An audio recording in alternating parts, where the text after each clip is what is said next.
Welcome to intellectuals Avenue. आज हम William Shakespeare के जिस प्ले को डिस्कस करेंगे उसका टाइटल है ओथेलो। ये प्ले टोटल 5 एक्ट्स पर कंसिस्टेड है। फर्स्ट एक्ट में 3 सीन्स हैं, सेकंड में भी 3, थर्ड में 4, फोर्थ में 3 और फिफ्थ एक्ट में 2 सीन्स हैं। इस तरह से इस प्ले में टोटल 5 एक्ट्स और 15 सीन्स हैं। अब हम आते हैं इस प्ले की समरी की जानिब। एक्ट 1 के सीन 1 में ये प्ले वेनिस की एक स्ट्रीट में शुरू होता है, जहाँ पर रोड्रिगो और इयागो आपस में बहस कर रहे होते हैं। रोड्रिगो एक बहुत अमीर शख्स है जो कि डेस्टिमोना से मोहब्बत करता है और इयागो उसे इस बात का धोखा देता है कि वो उसकी सेटिंग डेस्टिमोना के साथ करवा देगा। इसके इवज़ वो उससे बहुत ज़्यादा रकम भी बटोरता रहता है। लेकिन अब रोड्रिगो इस बात पर बहुत गुस्से में आ गया है और वो इयागो से कहता है कि तुम बहुत ज़्यादा रकम मुझसे हासिल कर चुके हो, लेकिन इसके बावजूद तुम डेस्टिमोना के साथ मेरी सेटिंग करवाने में अभी तक नाकाम हो। रोड्रिगो के असल गुस्से की ये वजह है कि डेस्टिमोना जिसके साथ वो शादी करना चाहता था वो ओथेलो के साथ शादी कर चुकी है। ओथेलो आर्मी में एक जनरल है। इयागो ओथेलो के अंडर एक सिपाही है। इयागो रोड्रिगो को इस बात की यकीन दहानी करवाता है कि वो ख़ुद भी ओथेलो से बहुत नफ़रत करता है, क्योंकि ओथेलो ने अभी अभी माइकल कैसियो को लेफ्टिनेंट के ओहदे पर फाइज कर दिया है, हालांकि यहाँ पर इयागो को फाइज होना चाहिए था। तो इसलिए वो कैसियो से जेलसी रखता है, ओथेलो से बहुत ज़्यादा नफ़रत करता है, क्योंकि जंग के दौरान इयागो की कैसियो की निस्बत बहुत ज़्यादा कुर्बानी थी। इसके बरक्स कैसियो का तो जंग के मामले में किसी किस्म का कोई तजर्बा नहीं था। अब इयागो रोड्रिगो के साथ एक प्लान करता है कि उन्हें चाहिए कि वो डेस्टिमोना की फ़ैमिली के पास जाएं और उन्हें बताएं कि उनकी बेटी ने अपनी फ़ैमिली की मर्ज़ी के ख़िलाफ़ ओथेलो से शादी कर ली है, जो कि एक स्याह फाम शख्स है। ये दोनों डेस्टिमोना के फ़ादर के पास जाते हैं जिसका नाम ब्राबेंशियो है, और वहाँ जाकर रोना शुरू कर देते हैं कि उन्हें डाकुओं ने लूट लिया है। ब्राबेंशियो जो कि डेस्टिमोना का बाप है, वो वेनिस का एक सेनेटर है। जब ये दोनों उसके पास जाकर पूरी दास्तान बयान करते हैं, पहले तो उसके बाप को इस बात का यकीन नहीं होता कि उसकी बेटी ने उसकी मर्ज़ी के ख़िलाफ़ ओथेलो से शादी कर ली है, लेकिन बाद में उनकी यकीन दहानी पर उसे इस बात का बहुत दुख होता है और गुस्सा भी आता है। ब्राबेंशियो यही समझता है कि उसकी बेटी डेस्टिमोना बहुत खूबसूरत थी, वो एक स्याह हबशी यानी ओथेलो से शादी नहीं कर सकती। लाजमा ओथेलो ने किसी जादू का सहारा लिया है और उसको अपनी तरफ माइल कर लिया है। इयागो रोड्रिगो को डेस्टिमोना के बाप यानी ब्राबेंशियो के पास छोड़कर ख़ुद चला जाता है। अब रोड्रिगो और ब्राबेंशियो दोनों ओथेलो के पास जाते हैं। उसके बाद एक्ट 1 के सीन 2 में बयान किया गया है कि इयागो ओथेलो के पास आता है और उसे कहता है कि डेस्टिमोना का बाप यानी ब्राबेंशियो तुम्हारी शादी से खुश नहीं है और वो तुम्हारे ख़िलाफ़ कोई साजिश कर रहा है। ओथेलो के यहाँ एक पार्टी चल रही होती है, लेकिन उसे इत्तला दी जाती है कि उसे वेनिस के ड्यूक ने बुलाया है। कैसियो ये सोचता है कि चूँकि ओथेलो की अभी नई नई शादी है, इसलिए वो घर पर ही स्टे करे। उसकी बजाय कैसियो और उसके साथी ड्यूक से मिलने जाने लगते हैं। तो इसी दौरान ब्राबेंशियो और रोड्रिगो आ जाते हैं। ब्राबेंशियो अपने आदमियों को हुक्म देता है कि वो ओथेलो पर हमला कर दें, लेकिन ओथेलो इस मसले को हल करने के लिए उन्हें बताता है कि उसे इस वक्त ड्यूक ने बुलाया है। इस पर ब्राबेंशियो सोचता है कि क्यों ना इस मसले को ड्यूक के सामने ही रखा जाए। एक्ट 1 के सीन 3 में ड्यूक की मीटिंग का मंजर दिखाया गया है, जहां पर यह बात डिस्कस हो रही होती है कि साइप्रस पर टर्की हमला करना चाहता है। चूँकि साइप्रस का इलाका वेनिस ही के ज़ेरे असर था, इसलिए उसकी हिफाजत इनके ज़िम्मे थी। इसी दौरान एक मल्लाह आता है और बताता है कि शायद टर्की के लोग अब वापस रोड्स की जानब जा रहे हैं, लेकिन ये इलाका भी वेनिस के ज़ेरे असर ही आता है।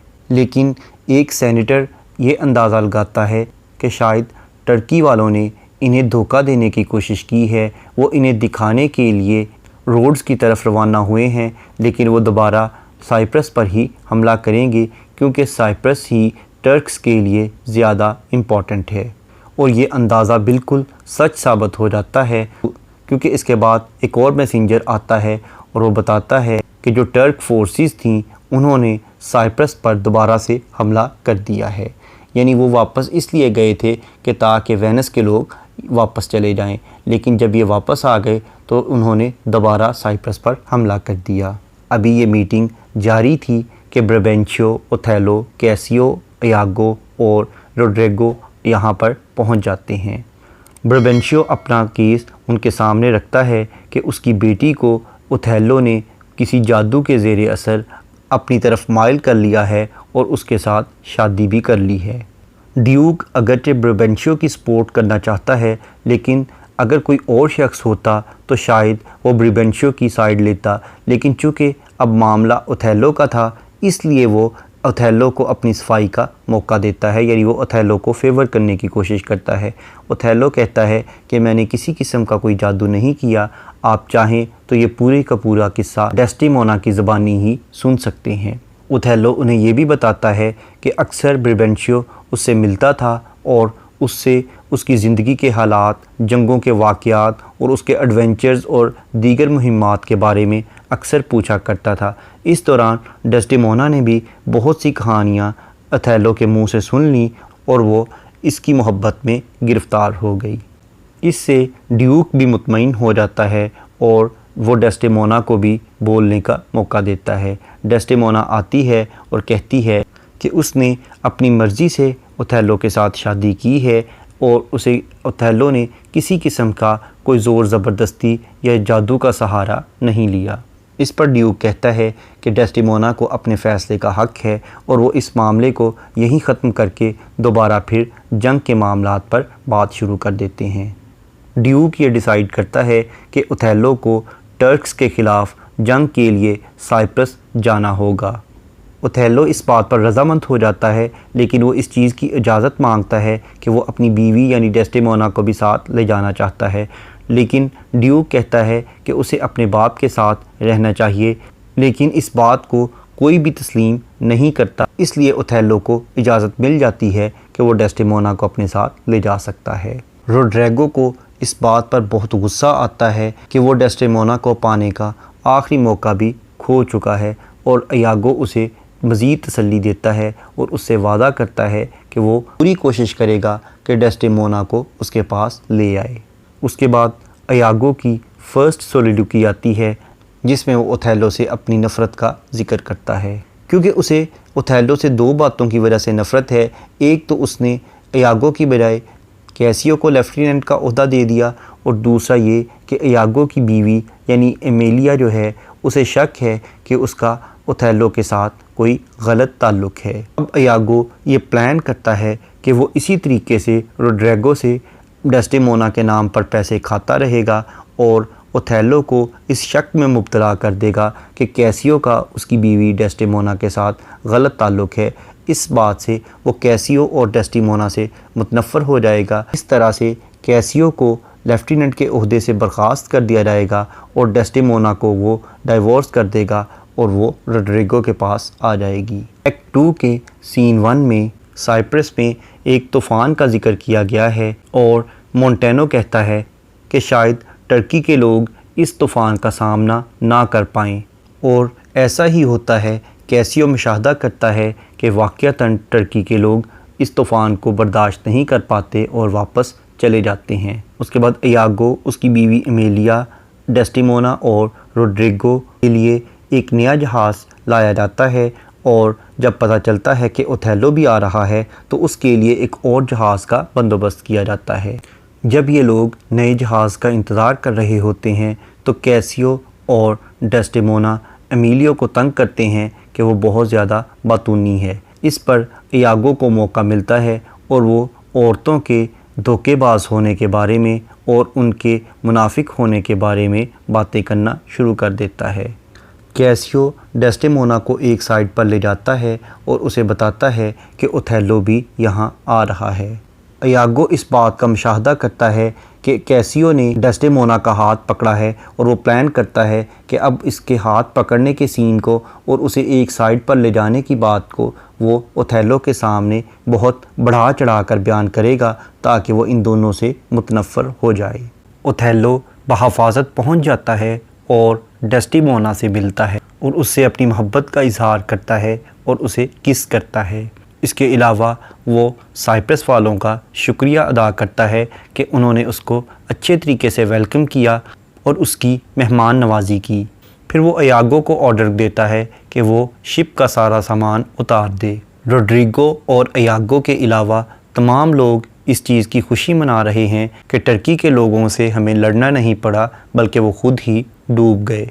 अभी भी इयागो रोड्रिगो को ये तसल्ली दे रहा होता है कि डेस्डेमोना जल्द ही ओथेलो से अक्ता जाएगी और उसकी तरफ वापस लौट आएगी। इसके अलावा वो रोड्रिगो को ये तसल्ली भी देता है कि वो जल्द ही कैसियो को किसी ऐसे मामले में उलझा देगा जिससे ओथेलो की नज़र में उसकी इज़्ज़त बहुत कम हो जाएगी, क्योंकि अगर डेस्डेमोना ओथेलो से दूर होती है तो वो रोड्रिगो की बजाय पहले कैसियो की तरफ ही जाएगी।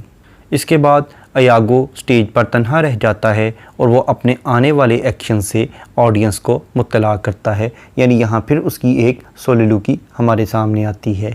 इयागो को शक है कि ओथेलो उसकी बीवी यानी एमिलिया के साथ गलत तल्लुकात उस्तवार किए हुए हैं, इसलिए वो ओथेलो से इस चीज़ का बदला लेने के लिए डेस्डेमोना के साथ गलत ताल्लुकात कायम करना चाहता है। लेकिन उसे इस बात का भी यकीन है कि वो डेस्डेमोना के साथ कुछ भी गलत नहीं कर सकता। सेकंड एक्ट के सेकंड सीन में एक रॉयल मैसेंजर ये ऐलान करता है कि ओथेलो ने आज शाम एक जश्न मनाने का ऐलान किया है, क्योंकि साइप्रस को टर्क्स से कोई नुकसान नहीं पहुंचा और इसके अलावा वो डेस्डेमोना के साथ अपनी शादी को भी सेलिब्रेट करना चाहता है। उसके बाद सेकंड एक्ट के थर्ड सीन में ओथेलो कैसियो से ये कहता है कि वो सेलिब्रेशंस के दौरान अपने ऊपर कंट्रोल रखे और सारे का सारा कंट्रोल वो उसके हाथ में देकर चला जाता है। लेकिन जैसे ही ओथेलो डेस्डेमोना को लेकर जाता है तो इयागो आ जाता है और कैसियो के सामने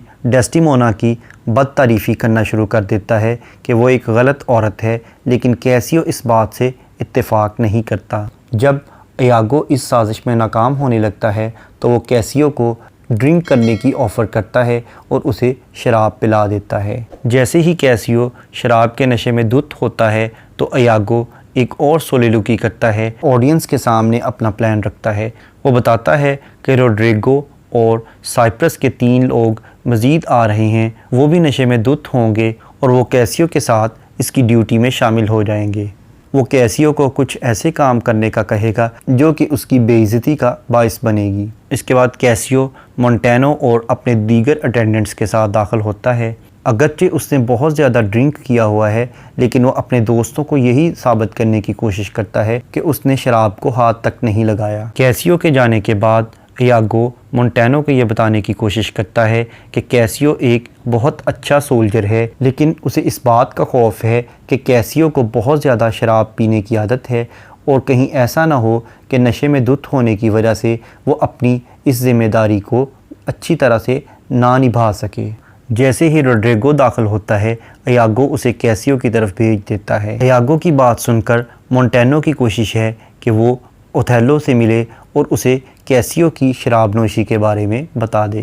कैसियो रोड्रिगो के पीछे जाता है और उसे धमकी देता है कि वो उस पर हमला करे। इस दौरान मोंटेनो इन दोनों के दरमियान आता है ताकि इनके दरमियान किसी किस्म के कोई लड़ाई झगड़े को रोक सके। इयागो रोड्रिगो से कहता है कि वो यहाँ से चला जाए और चीखना चिल्लाना शुरू कर दे। जैसे ही मोंटेनो और उसके दूसरे अटेंडेंट्स कैसियो को पीछे करने की कोशिश करते हैं, कैसियो मोंटेनो के जिस्म में कोई नाइफ़ वगैरह खोंप देता है। फिर अलार्म बेल बजती है और ओथेलो फ़ौरन वहाँ पर आ जाता है। उसके साथ उसके मुसल्ला सिपाही भी मौजूद हैं। फिर फ़ौरन ही सूरत हाल पर काबू पाने के बाद ओथेलो इस पूरे वाक़या की छानबीन करता है, लेकिन इयागो और कैसियो कहते हैं कि इस मामले को अब यहीं ख़त्म कर दिया जाए, लेकिन मोंटेनो इस बात पर जोर देता है कि वो बहुत ज़्यादा दर्द में मुब्तला है, इसलिए ये वाक़या ओथेलो के सामने बयान किया जाए और इयागो पूरे का पूरा वाक़या बयान करता है। शुरू में तो इयागो कैसियो के साथ हमदर्दी का इजहार करता है जिसमें उसकी मनाफ़कत छुपी हुई है।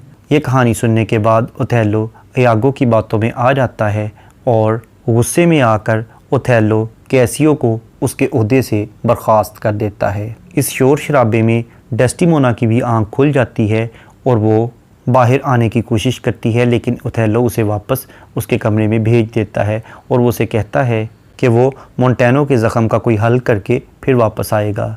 इयागो और कैसियो पीछे ही रहते हैं। कैसियो को अपने किए पर बहुत पछतावा है, लेकिन उसे ये याद ही नहीं कि ये लड़ाई शुरू कैसे हुई थी। इयागो कैसियो से कहता है कि वो अपनी अपील डेस्टिमोना के सामने रखे। वही ओथेलो से रिक्वेस्ट कर सकती है कि कैसियो को उसके ओहदे पर दोबारा से बहाल कर दिया जाए, और वो उसे ये भी दलील देता है कि डेस्टिमोना एक बहुत ही नरम दिल लड़की है, इसलिए वो उसकी बात जल्द ही मान जाएगी और ओथेलो से उसकी सिफारिश कर देगी। कैसियो के जाने के बाद इयागो बहुत खुश होता है कि उसने अपना काम मुकम्मल कर लिया, और वो इस बात पर भी खुश है कि अब वो ओथेलो को मज़ीद कायल कर लेगा कि डेस्टिमोना के कैसियो के साथ गलत ताल्लुकात हैं, इसलिए वो उसकी सिफारिश कर रही है।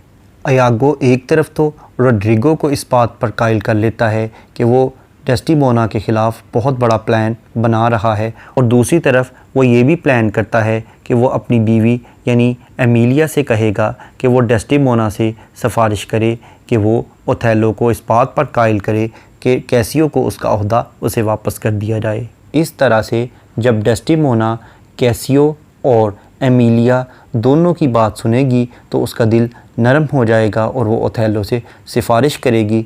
इस तरह से वो इयागो के प्लान का हिस्सा बन जाएगी और वो एक बहुत बुरे नतीजे से दो चार होगी।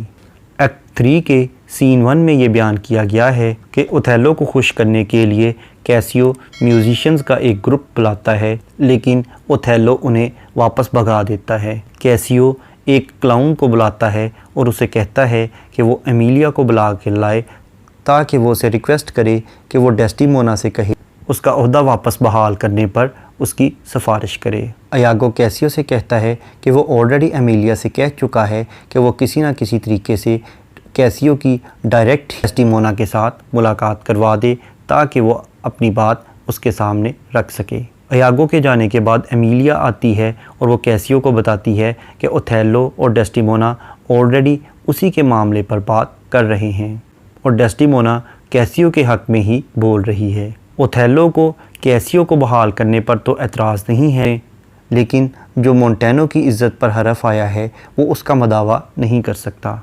एमिलिया कैसियो को अंदर बुलाती है और डेस्टिमोना के सामने पेश कर देती है। एक्ट 3 के सीन 2 में ओथेलो इयागो को कुछ लेटर्स देता है कि वो इन्हें डिलीवर कर दे और वो अपने इलाके के इस्तेहकाम पर गुफ्तगू करता है। एक्ट 3 के सीन 3 में डेस्टिमोना, कैसियो और एमिलिया दाखिल होते हैं। दूसरी तरफ ओथेलो और इयागो एंटर होते हैं।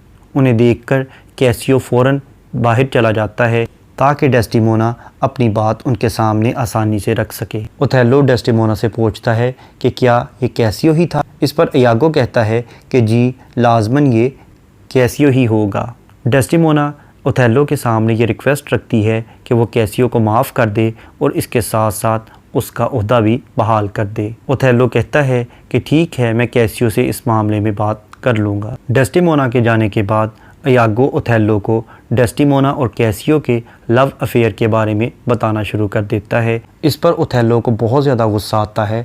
ओथेलो इयागो से कहता है कि अगर ये बात सच्ची है तो अपनी बीवी एमिलिया से कहो कि वो डेस्टिमोना पर नज़र रखे कि कैसियो कब उसके साथ मुलाकात के लिए आता है। इस पर ओथेलो सेल्फ पिटी का भी शिकार हो जाता है। उसे अपने आप पर रहम आता है कि वो चूँकि बहुत ज़्यादा उम्र में बड़ा है, इसलिए शायद डेस्टिमोना अब उसे पसंद नहीं करती, और दूसरी वजह यह है कि उसकी रंगत स्याह है। उसकी बड़ी उम्र और उसकी स्याह रंगत की वजह से शायद अब डेस्टिमोना उससे मोहब्बत नहीं करती और उससे नफ़रत करने लग गई है। डेस्टिमोना और एमिलिया ओथेलो को डिनर के लिए बुलाने आती हैं, लेकिन ओथेलो कहता है कि उसके सर में दर्द है इसलिए वो नहीं आ सकता। डेस्टिमोना अपने रुमाल के साथ ओथेलो का सर बांधने की कोशिश करती है, लेकिन ओथेलो गुस्से में आ जाता है और उसका रुमाल फेंक देता है और कहता है कि ये रुमाल बहुत छोटा है।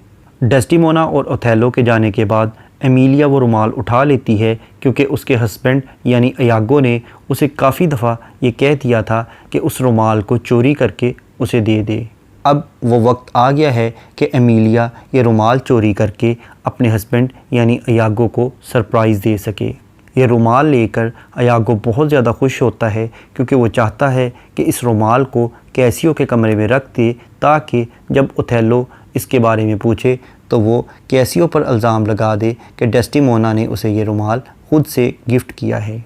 और इसके साथ वो ये भी साबित करना चाहता है कि डेस्टिमोना ये रुमाल देने के लिए ख़ुद कैसियो के कमरे में आई थी, जहाँ पर ये एक दूसरे के साथ लव मेकिंग भी करते रहे हैं। ये रुमाल जब एक पुख्ता दलील के तौर पर ओथेलो के सामने पेश किया जाएगा तो ओथेलो के पास मानने के अलावा कोई और चारा नहीं होगा। अपनी बात को शुरू करने के लिए इयागो ओथेलो को बताता है कि जब वो कैसियो के साथ एक ही बिस्तर पर सोया था तो कैसियो सारी रात डेस्टिमोना का नाम ख्वाब में पुकारता रहा।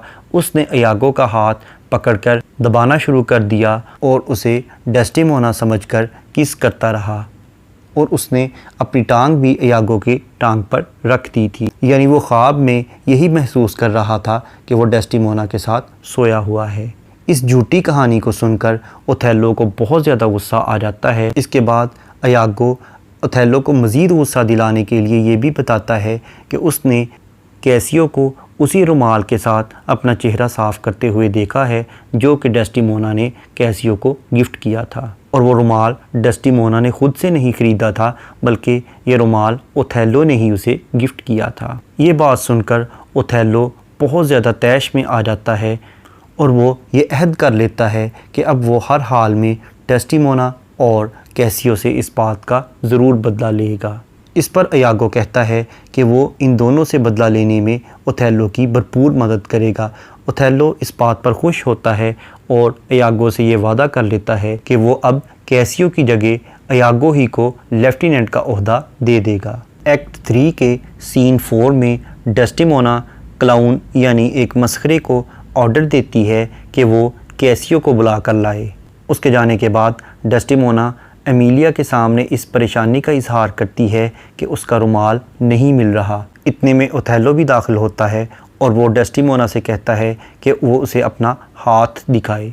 ओथेलो उसका हाथ पकड़कर उसके हाथ की नमी को महसूस करने की कोशिश करता है, जिससे वो अंदाज़ा लगाना चाहता है कि वो किस हद तक किसी दूसरे शख्स के साथ सेक्सुअल इंटरकोर्स कर चुकी है। फिर उसके बाद वो उसे कहता है कि जो रुमाल उसने उसे गिफ्ट किया था वो उसे वापस दे दे। लेकिन जब डेस्टिमोना से वो रुमाल बरामद नहीं होता तो ओथेलो गुस्से में आकर उस रुमाल की पूरी हिस्ट्री बयान करता है। वो बयान करता है कि इजिप्ट यानी मिस्र में एक जादूगरनी थी जिसने ये रुमाल ओथेलो की माँ को दिया था, और उसने ये कहा था कि जब तक ये रुमाल ओथेलो की माँ के पास रहेगा उसका हस्बैंड उसका वफ़ादार रहेगा। लेकिन जैसे ही ये रुमाल उससे कहीं गुम हो गया तो उसका खामद उसे छोड़कर चला जाएगा। ओथेलो की माँ ने सारी ज़िंदगी इस रुमाल की बहुत ज़्यादा हिफाजत की, लेकिन जब वो करीबुल मर्ग थी तो उसने ये रुमाल ओथेलो को दे दिया और उसे ये नसीहत की कि ये रुमाल एक ऐसी औरत को देना जो कि तुमसे शादी की मुस्तहिक हो।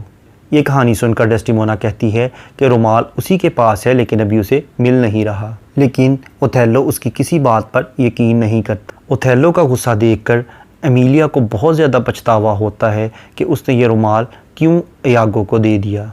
इसके बाद कैसियो और इयागो एंटर होते हैं और कैसियो डेस्टिमोना से दोबारा मदद के लिए कहता है, लेकिन डेस्टिमोना जवाब में कहती है कि उसका बदकिस्मती का वक्त चल रहा है, इसलिए वो उसके लिए कुछ नहीं कर सकती। लेकिन इसके बावजूद जैसे ही मुनासिब वक्त मिला वो उसकी सिफारिश ज़रूर करेगी। इस दौरान बियांका नामी एक प्रोस्टिट्यूशन अंदर दाखिल होती है जो कि कैसियो की बिलव्ड भी है। वो आते ही कैसियो से गिला करती है कि अब वो उसके पास इतना क्यों नहीं आता, तो कैसियो से कहता है कि वो ज़हनी इंतशार का शिकार है, कुछ परेशानियों की वजह से वो उसके पास नहीं आ सकता। वो उससे रिक्वेस्ट करता है कि उसे अपने कमरे में एक रुमाल मिला था, क्या वो बिल्कुल उसी तरह की एम्ब्रॉयडरी एक नए रुमाल पर कर सकती है। इस पर बियांका उसे जवाब देती है कि जो तोहफ़ा मोहब्बत में दिया जाए वो उसको कभी भी कॉपी नहीं कर सकती। इस पर कैसियो को गुस्सा आता है और वो उसे कहता है कि वो बेवकूफ़ी वाली बातें ना करे। ये बात यहीं ख़त्म हो जाती है और वो शाम को दोबारा से मिलने का प्लान करते हैं। एक्ट 4 के सीन 1 में बयान किया गया है कि इयागो ओथेलो को मज़ीद इस बात पर भड़काने की कोशिश करता है कि डेस्टिमोना के कैसियो के साथ बहुत गलत ताल्लुकात रहे हैं और आखिरकार वो ओथेलो से ये झूठ भी बोल देता है कि कैसियो ने उसके सामने ख़ुद इस बात का एतराफ़ किया था कि वो डेस्टिमोना के साथ कई मरतबा सेक्सुअल इंटरकोर्स कर चुका है।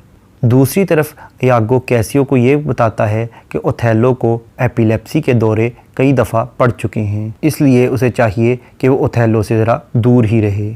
इसके अलावा इयागो ओथेलो से ये भी कह चुका है कि अगर वो चाहे तो छुप जाए।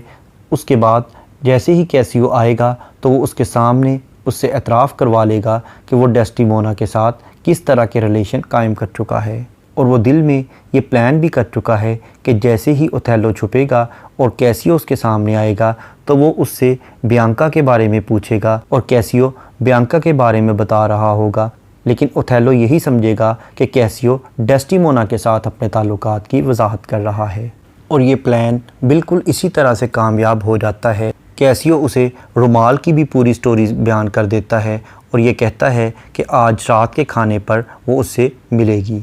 उसके जाने के बाद जब ओथेलो उसके कमरे में उस रुमाल को देखता है तो वो गुस्से से पागल हो जाता है और वो प्लान करता है कि अब वो किस तरह से कैसियो का कत्ल करे। ओथेलो कहता है कि वो डेस्टिमोना को जहर देकर मारना चाहता है, लेकिन इयागो उसे कहता है कि नहीं, इसकी बजाय वो उसको गला घूंटकर मार दे और वो वादा भी करता है कि अगर वो ख़ुद डेस्टिमोना का गला घूंटकर मार देगा तो कैसियो को मैं ख़ुद ही कत्ल कर दूँगा।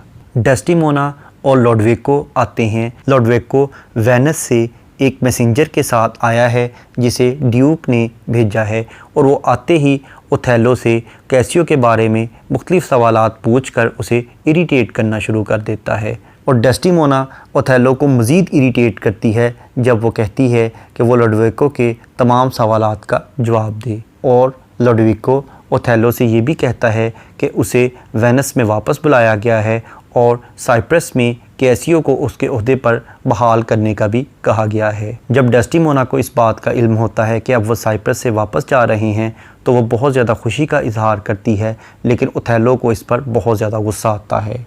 डेस्टिमोना के साथ बदसलूकी शुरू कर देता है जिसका लोडविको को बहुत ज़्यादा गुस्सा आता है और वो इस बात से खौफज़दा हो जाता है कि ओथेलो अपना सेल्फ़ कंट्रोल क्यों ख़त्म कर चुका है। लोडविको ओथेलो से कहता है कि वो डेस्टिमोना को वापस लेकर आए। ओथेलो लोडविको की बात मान लेता है और डेस्टिमोना को सिर्फ ये साबित करने के लिए वापस लेकर आता है कि वो किस कदर बुरी और झूठी औरत है। ओथेलो लोडविको को इस बात की तसल्ली देता है कि वो ड्यूक के तमाम अहकामात को मानेगा और डेस्टिमोना को हमेशा के लिए छोड़ देगा। इस बात पर लोडविको बहुत ज़्यादा हैरान होता है कि ओथेलो जैसा शख्स क्यों इतना पागल हो गया है और वो डेस्टिमोना के बारे में ये क्यों कह रहा है। हैरानी के आलम में लोडविको इयागो से इसकी वजह पूछता है, लेकिन इयागो खामोशी इख्तियार करता है। एक्ट 4 के सीन 2 में बयान किया गया है कि ओथेलो डेस्टिमोना के बारे में एमिलिया से सवाल पूछता है, लेकिन एमिलिया डेस्टिमोना की साइड लेती है और ओथेलो से कहती है कि उसे डेस्टिमोना के मतलब कोई भी मशकूक बात नहीं मालूम। लेकिन इस पर ओथेलो को तसल्ली नहीं होती। वो एमिलिया से कहता है कि डेस्टिमोना को बुला कर लाए। जब डेस्टिमोना अंदर दाखिल होती है तो वो एमिलिया से कहता है कि वो बाहर दरवाज़े पर खड़ी होकर निगरानी करे। एमिलिया के जाने के बाद ओथेलो डेस्टिमोना के सामने रोना शुरू कर देता है और उसके तमाम इल्ज़ामात उसके सामने रखता है। डेस्टिमोना इन तमाम इल्ज़ामात को जुटलाने की कोशिश करती है, लेकिन इसका ओथेलो पर कोई असर नहीं होता। ओथेलो के जाने के बाद डेस्टिमोना एमिलिया से कहती है कि वो बेडशीट जो उसने वेडिंग नाइट पर यानी अपनी शादी की रात पर इस बेड पर बिछाई थी वो दोबारा से इसी बेड पर बिछा दे। उसके बाद डेस्टिमोना की रिक्वेस्ट पर एमिलिया अपने हस्बैंड इयागो को बुला कर लाती है और डेस्टिमोना उससे पूछती है कि ओथेलो इस हद तक क्यों गुस्से में आ गया है और वो क्यों उसे बेवफा डिक्लेयर कर रहा है। एमिलिया भी अपने हस्बैंड से यही कहती है कि लाजमन ओथेलो का जहन किसी आदमी ने ख़राब किया है और वो एक विलन ही हो सकता है, लेकिन इयागो यही कहता है कि ओथेलो रियासती अमूर की वजह से परेशानी में मुब्तला है। उसके बाद एक म्यूज़िक बजता है जिसका मतलब है कि एमिलिया और डेस्टिमोना को शाम के खाने पर बुलाया जा रहा है। इसके बाद रोड्रिगो दाखिल होता है जिसे इयागो पर बहुत ज़्यादा गुस्सा है क्योंकि इयागो उससे बहुत से हीरे जवाहरात और ज्यूल्स ले चुका है कि वो डेस्टिमोना को उसकी तरफ से गिफ्ट कर देगा, लेकिन वो ये तमाम चीज़ें अपने पास रख कर बैठा है।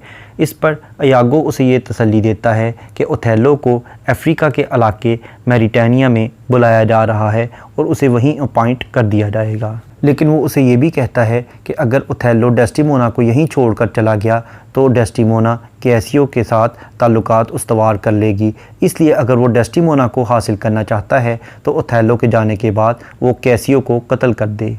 एक्ट 4 के सीन 3 में बयान किया गया है कि शाम के खाने के बाद ओथेलो और लोडविको वॉक के लिए चले जाते हैं और डेस्टिमोना अपने कमरे में बेड पर जाकर लेट जाती है। उसके जाने से पहले ओथेलो उसे ये कह चुका है कि वो जल्द ही उसके पास कमरे में आ रहा है और वो एमिलिया को वापस भेज दे।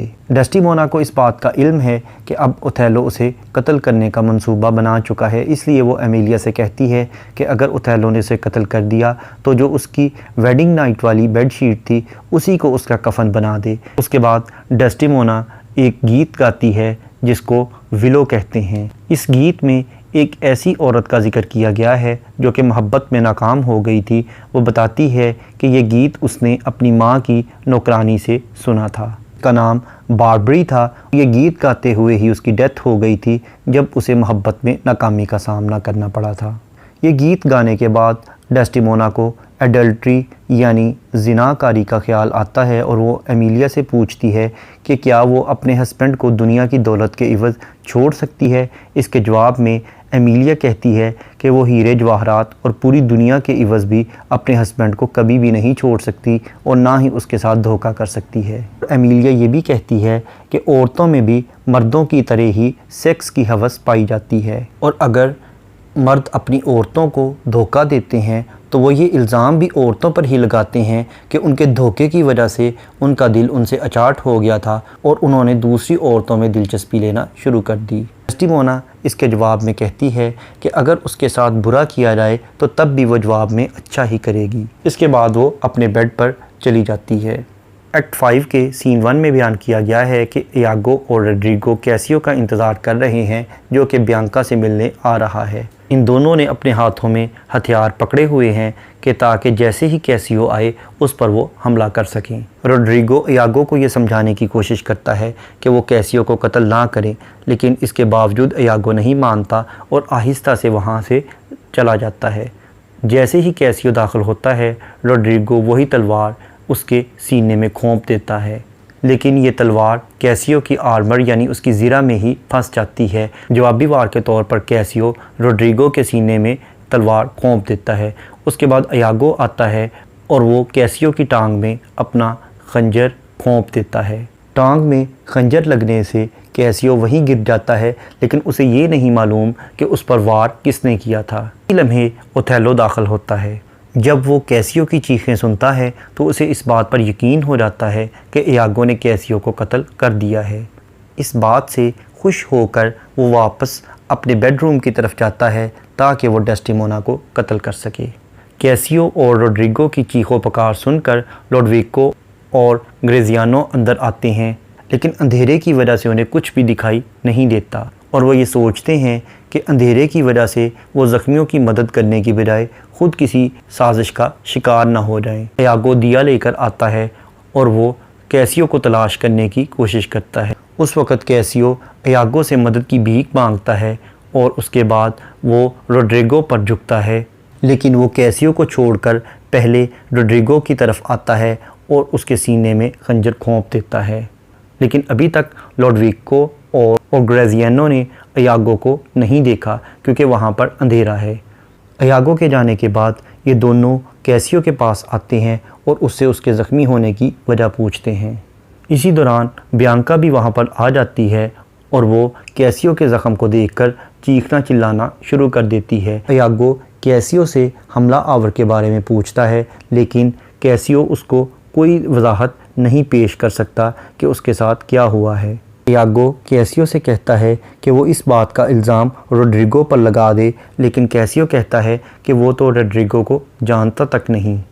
उसके बाद अटेंडेंट्स आते हैं और वो कैसियो और रोड्रिगो की डेड बॉडीज़ को उठाकर ले जाते हैं। उसके बाद एमिलिया भी दाखिल होती है, जिसे इयागो बताता है कि कैसियो ने अपने जुर्म की सज़ा पा ली है और वो बियांका को गिरफ़्तार कर लेता है। और वो एमिलिया से कहता है कि वो ओथेलो के पास जाए और उससे पूछे कि डेस्डेमोना का क्या किया है।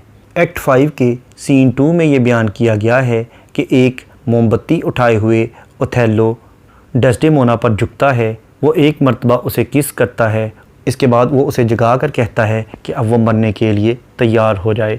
डेस्डेमोना बहुत ज़्यादा खौफज़दा हो जाती है और अपने हस्बैंड से पूछती है कि वो उसे कत्ल क्यों करना चाहता है। इस पर वो उसे जवाब देता है कि वो कैसियो की वजह से उसके साथ बेवफाई कर चुकी है, इसलिए अब वो उसे कत्ल कर देगा। और वो उसे ये भी बताता है कि वो सबूत के तौर पर वो रुमाल देख चुका है। लेकिन डेस्डेमोना अपनी सफाई में कुछ कहना चाहती है। ओथेलो कुछ भी नहीं सुनता और वो कहता है कि वो अपनी आंखों से सबूत के तौर पर उस रुमाल को भी देख चुका है और कैसियो ने इस बात का एतराफ़ भी कर लिया है। इस जुर्म की पादाश में इयागो ने कैसियो को कत्ल भी कर दिया है। ये सुनकर कैसियो के लिए डेस्डेमोना रोना शुरू कर देती है, जिससे ओथेलो मज़ीद गुस्से में आ जाता है। इस दौरान एमिलिया आ जाती है। वो बाहर से दरवाज़ा नॉक करती है, लेकिन ओथेलो दरवाज़ा नहीं खोलता, बल्कि वो डेस्डेमोना का गला दबाकर उसे मार देता है।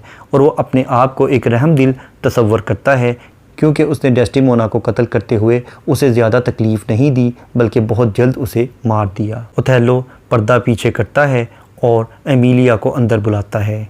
एमिलिया ओथेलो को बताती है कि कैसियो ने रोड्रिगो को कत्ल कर दिया है। उस पर ओथेलो पूछता है कि कैसियो अभी ज़िंदा है या मर गया है। जवाब में एमिलिया उसे बताती है कि नहीं, कैसियो अभी तक ज़िंदा है। उसके बाद वो एमिलिया को फातिहाना तौर पर बताता है कि उसने डेस्डेमोना को कत्ल कर दिया है। जब एमिलिया उसकी वजह पूछती है तो वो बताता है कि उसके हस्बैंड यानी इयागो ने ही उसकी आंखें खोली थी और उसे बताया था कि किस तरह से डेस्डेमोना उसे धोखा दे रही है। इसके बाद ग्रेजियानो आता है और वो ओथेलो को बताता है कि ब्रिबेंशियो की डेथ हो गई है। ये ख़बर सुनने के बाद ओथेलो एमिलिया को पूरी की पूरी स्टोरी बयान करता है कि किस तरह से डेस्डेमोना ने उसका दिया हुआ गिफ्ट, जो कि एक रुमाल था, वो कैसियो को दे दिया था। जैसे ही एमिलिया रुमाल का जिक्र सुनती है, वो चौंक जाती है और ओथेलो को कुछ बताना चाहती है, लेकिन फ़ौरन ही इयागो तलवार निकाल लेता है और एमिलिया पर तान लेता है। ग्रेजियानो इयागो को रोकता है कि वो अपनी तलवार को पीछे रखे और एमिलिया पूरी की पूरी कहानी बयान कर देती है। एमिलिया से पूरी कहानी सुनने के बाद ओथेलो को इयागो पर गुस्सा आता है, क्योंकि अब वो हकीकत को जान चुका है और वो इयागो पर हमला आवर होने के लिए भागता है, लेकिन मोंटेनो उसे रोक देता है। इसी दौरान इयागो को मौका मिल जाता है और वो यही तलवार अपनी बीवी के सीने में घोंप देता है। तलवार का वार करने के बाद वो वहीं गिर जाती है और वहीं एमिलिया की डेथ हो जाती है। इयागो अपनी बीवी को कत्ल करने के बाद भाग जाता है और मोंटेनो और ग्रेजियानो भी उसके पीछे भागते हैं। अब स्टेज पर ओथेलो दो औरतों की डेड बॉडीज़ के पास खड़ा है, जिनमें एक एमिलिया और दूसरी उसकी बीवी डेस्डेमोना है। एमिलिया की तो डेथ हो जाती है, लेकिन मरने से पहले वो ओथेलो को पूरी की पूरी कहानी सुना देती है कि डेस्डेमोना बिल्कुल साफ़ थी। उसके बाद ओथेलो इयागो को कत्ल कर देता है। अपने सोल्जर्स को हुक्म देता है कि वो ओथेलो को उसके ओहदे से डिसमिस कर दें। इस पर इयागो बोलता है कि अगरचे उसके जिस्म से खून निकल रहा है, लेकिन अभी वो कत्ल नहीं हुआ। और वो ये भी कहता है कि अब वो मज़ीद आगे कुछ भी नहीं बताएगा। लेकिन लोडविको इयागो को छोड़कर रोड्रिगो की तरफ आता है, जिसकी पॉकेट से उसे एक लेटर मिलता है जिस पर पूरी की पूरी कहानी बयान की गई है। ओथेलो कैसियो से पूछता है कि उसके पास ये रुमाल कहाँ से आया, तो कैसियो जवाब देता है कि उसे ख़ुद नहीं पता कि ये रुमाल उसके कमरे में कैसे आ गया। उसे ये रुमाल अपने कमरे में ही पड़ा हुआ मिला था, लेकिन उसे ये नहीं पता चला कि ये रुमाल उसके कमरे में कैसे आया।